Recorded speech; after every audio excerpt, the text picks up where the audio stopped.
So let's shift gears a little bit here and tell me about Renee. Tell me how you guys met. If you want to tell anything about your children, it's all you. Yeah. So Renee and I, we just celebrated 25 years together in September. And congratulations. Thank you. We met in Wilmington, North Carolina at the church that she was going to, the church she had grown up in. I went down there from Fort Bragg with a few buddies of mine. They wanted to go to the beach. So I was like, okay, well, my grandparents live in Wilmington. It's got great beaches. Let's go down there. I'll visit with my grandparents. You guys can get your fill of the beach. So that weekend, my grandmother, my Nana, as I called her, she was telling me about this girl at church named Renee. Now, Renee, she was probably 19 years old, I think, at the time. I was 19. But Nana didn't have any updated photos of Renee, so she's pulling out the church directory from, probably 8 years earlier. So, she's showing me pictures of Renee when she's like 11 and 12, and so I was like, oh, that's nice, Nana. That's very nice, But she just talked up Renee, all weekend long. So Sunday we get to church, and Renee's filling in for the pianist that day, and my grandmother's on the organ. And after the service, some of the young ladies in the church, not Renee, but some of the other young ladies in the church came over and greeted me and my friends, and they said, would you guys, like to join us for, some fellowship after the service this evening, after Sunday night church? So, we knew we had to get up, the next morning and go for a 5-mile run, so we were a little reluctant to want to hang around much after church. And Wilmington was, like a 2.5-hour drive back to Fort Bragg. So I said, well, is Renee Warren going? And they said, well, we don't know. Why? And I said, well, if Renee is going, then I'll stick around. But if she's not, we really need to get back to Fort Bragg and get ready for the next day. So, of course, they run over to Renee and they say, hey, you got to go out with us tonight because these guys, they won't stay around unless you do. I have no idea what was going through Renee's mind at that time because we had not even met. But she agreed to go out with everybody, and so we went out as a group. It was my first time meeting Renee, talking with Renee.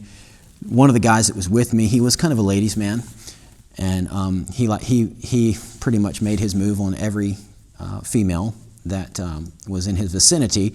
So when we went out that night, Renee was the best looking girl in the group, so obviously his eyes are set on her, So as he goes to sit next to her at dinner, I just put my hand on the chair and I looked at him and I shook my head no.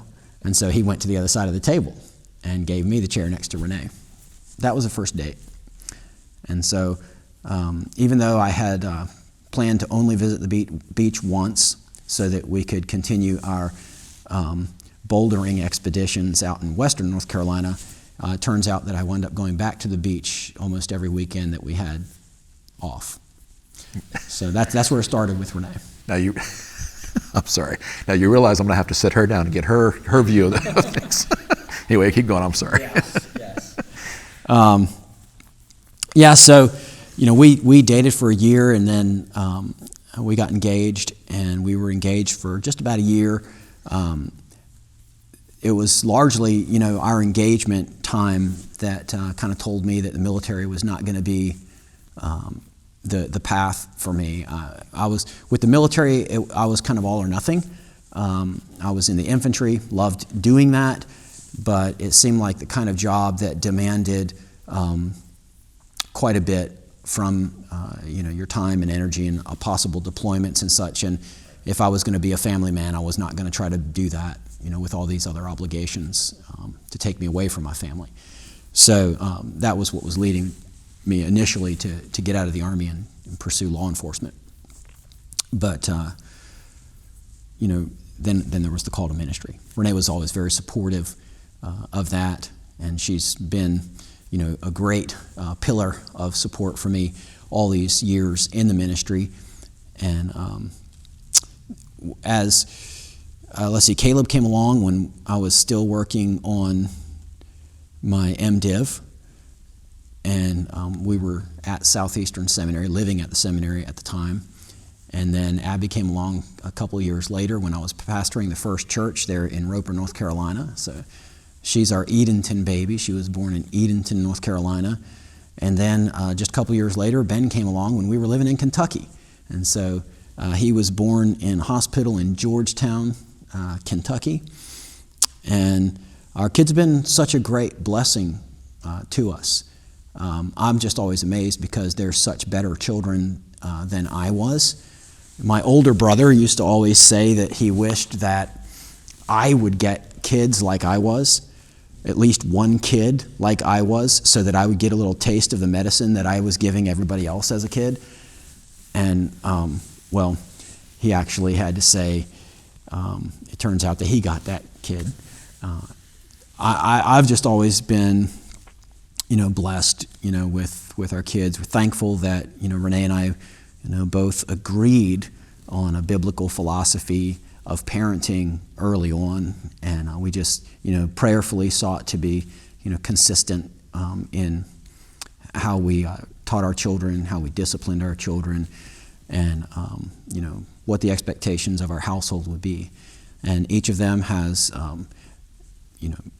made a profession of faith in the Lord Jesus Christ. They're communing members of the church, and so we're just so thankful for him. Caleb's in college right now at UNC Charlotte, and he's pursuing a degree in civil engineering. He's going to Sovereign Grace, PCA, in Charlotte with Pastor Bill Barkley, and I'm thrilled for him to be there. Very faithful church, faithful ministry. Abby is, right this very week, she's back in North Carolina, visiting friends, but she's with us for the time being. She may be heading back to work in North Carolina for the summer. She's had a job there, and that job's still available to her, so she'll likely go back and work that job over the summer. Ben, he's 16, and he's with us. Currently, we reside under the Headleys. So they have a nice apartment at their place on the first floor.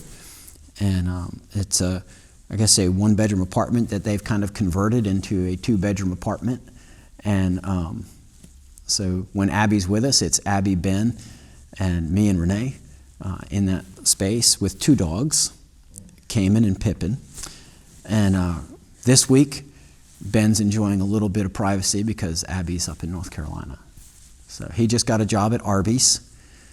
And so if you want to see him, the Arby's over there on Dunlawton near Nova, he makes a pretty good shake. I've already tried one. All right, sounds good.